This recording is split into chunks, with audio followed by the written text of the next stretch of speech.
Hey, welcome back. Let's get right into the topic today. I always talk so much about all the stuff that I don't like about Christianity. And recently I have been doing that a lot. But I should talk about the good stuff. If I am a Christian, why am I complaining about everything all the time? And I was thinking about this when I was at church. I don't know. I do agree with 99% of the stuff the pastor says and the other people say at church are oh, I mean, maybe I don't agree with the mystical aspects of oh, God's gonna give you a job and he's gonna heal your arm and stuff. But that's not hurting anybody. Someone's praying for you and they're thinking about you and they're I hope your arm's getting better. I really hope you find that job. I've been praying for you. That's the nicest thing anybody could say to me. It's cool. So I don't dislike that, even though I don't know if I believe that is how it works. I don't think I do.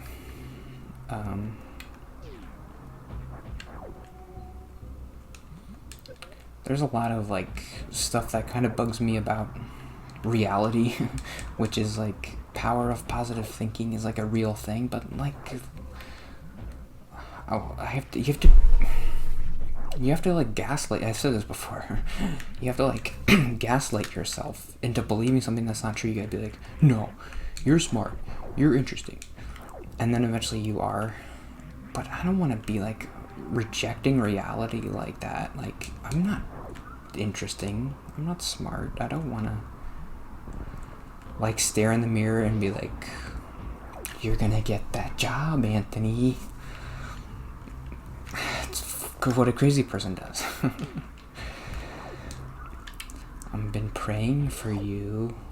I've been praying for you, me. Okay, we can do this part now.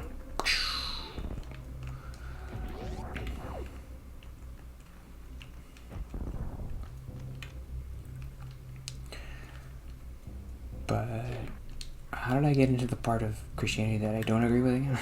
I was supposed to talk about the stuff I do agree with. Get me on this stupid... Okay. You guys gotta work out. Your friend in the other room, I could stand on him, and he wasn't falling at all. You're falling fast. I'm ready to wrap that perfect Christmas gift. Why don't I jump out? Oh, I need the ice beam. Okay. How do I get the ice beam again? It's in here. I think it's in here. Yeah.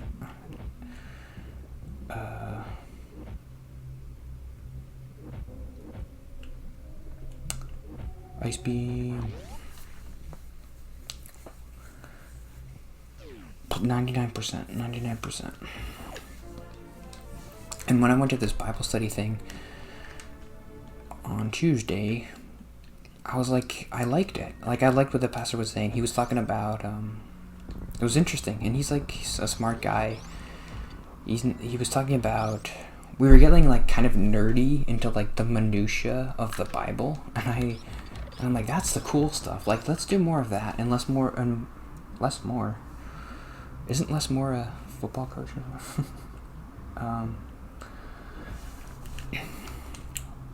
Let's do less of the preachy telling people what to do stuff and more of the just nerdy what does this even mean? Let's study it.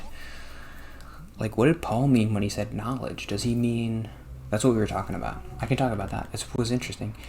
And I didn't even really know that there's this kind of disagreement in theological circles between...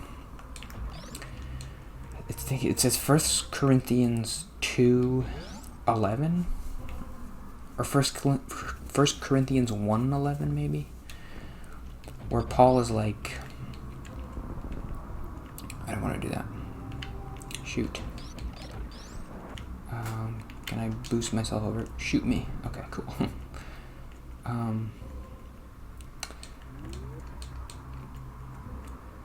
Oh, no. Which way do I want to go? Oh, I got the ice beam, so I'm fine. That's what I wanted. Paul is like...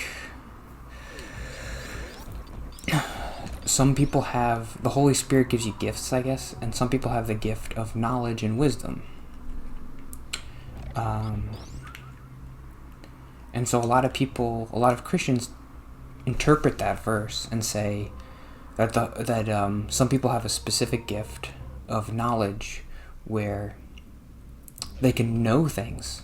Like, he gave the example of, like, someone comes up to you at church and they're like, I have a word of knowledge for you. The Holy Spirit told me you're going to get a job tomorrow or next week or something. So that's something some Christians believe.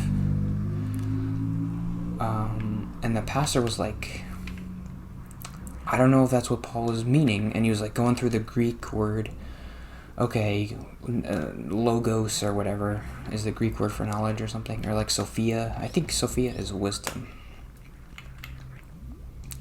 He was like, okay, let's look at other verses in Corinthians where Paul says logos. And I don't want to be here. I want to go up the elevator.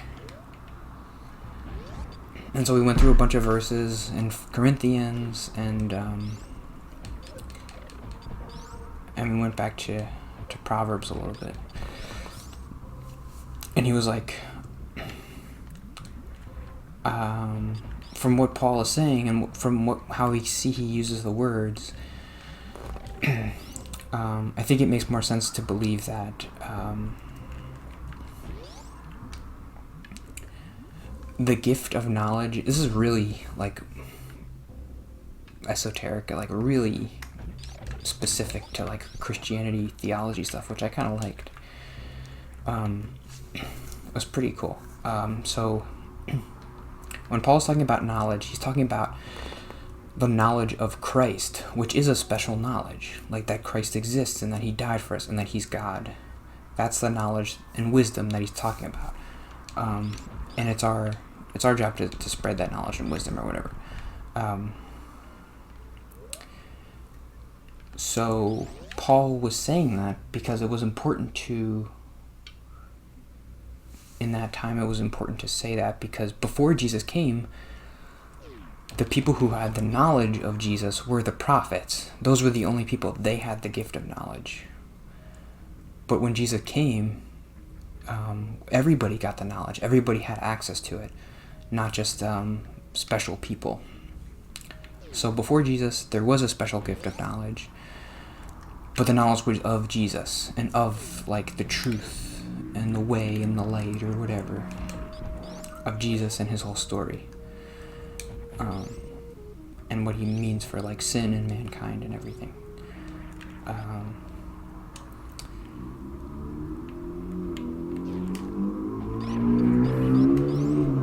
And we went through a couple arguments against that, which was like, there are verses in,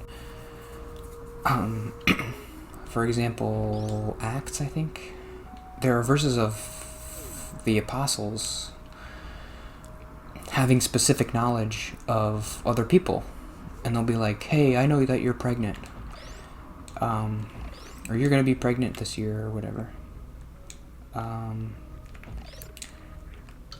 And so that's the other kind of knowledge. But the pastor was like, I think that knowledge is a separate gift called prophecy. And which, I mean, this is him hedging a little bit, which I understand. Like, you have to hedge, and there is biblical support for, like, people knowing stuff that nobody else knows. Like, Jesus knows stuff that nobody else knows. So that's like a gift of knowledge that that people will say, like, hey, look at this. It's not just knowledge about Jesus, it's knowledge about everything. It's knowledge about jobs and pregnancies and whatever.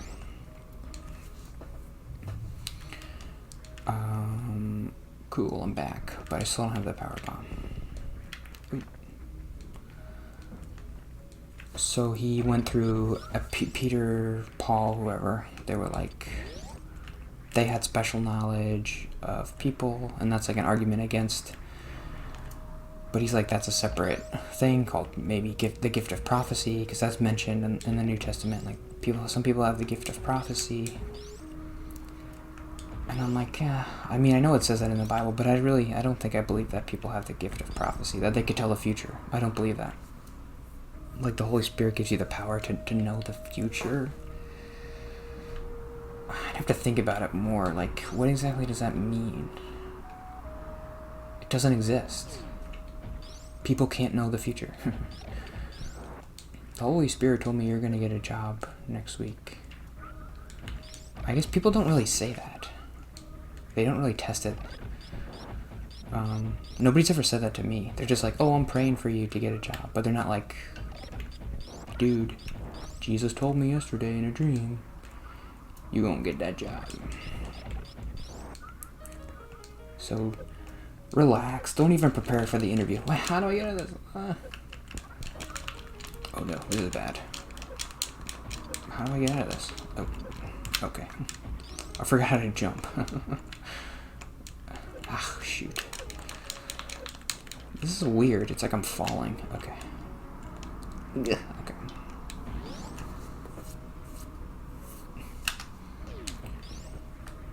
I want to save.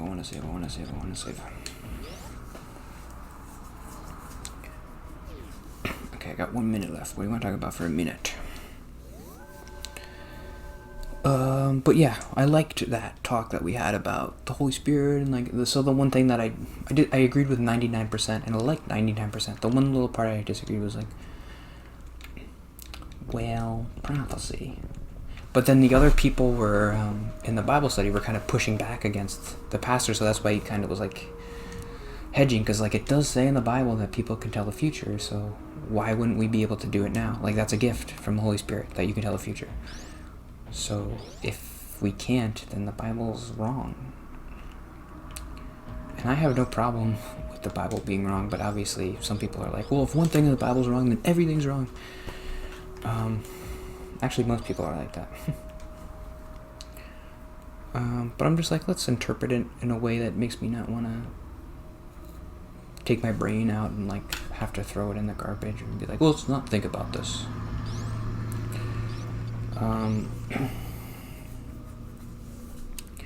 Other people were like, I think they brought it up, where they were like, well, the disciples had the gift of knowledge, right? When they knew, and Jesus had the gift of knowledge when he knew about the lady at the well, and she had a husband or whatever. And that's what he was like. I would say that's a gift of prophecy, not knowledge. To me, that's like semantics. But for the other people who were there, they were like, okay, that works for me. But I'm like, go all the way. Go the distance. The gift of knowledge, the gift of prophecy. Why not just say that the gift of prophecy is also the gift?